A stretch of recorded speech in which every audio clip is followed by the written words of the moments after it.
নাম মোতালেব। তুমি মোতাল্লেব বললে কি তোমার গান আমার গাইতে হবে? এই গানটার ভিতরে একটা মাহাত্ম্য আছে। মাহাত্ম্যটা কি, এই গানে আমরা বাংলায় করছি গান, আর এই গানের মধ্যে রেপ আছে, রেপ করছি এবার আরবি। কি? র্যাপ না, র্যাপ র্যাপ র্যাপ করছি আর কি। আচ্ছা, আপনি কয়টা গানে শুরু করছেন এই পর্যন্ত? যে মানে আমি এই পর্যন্ত সব মিলিয়ে মনে হয় যেন এটি প্রথম স্যার। এটা কোনো কথা? গানটা হিট করবে, আপনি গানের কথাটা একবার শোনেন, একবার শুনিয়ে দেন। আচ্ছা ঠিক আছে, একটু গান দেখি, শোনান।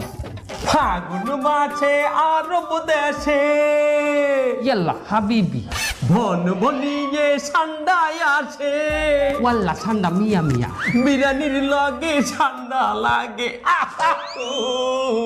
ওয়াল্লা ওয়াল্লা খেপসা মিয়া মিয়া। দুষ্টু কপিল নাচে রে কুকু কুকু কুকু। কেমন লাগবে স্যার আমাকে ঠান্ডা সং? সুন্দর হয়েছে। সিকিউরিটি, জানতে পারায় সিকিউরিটি।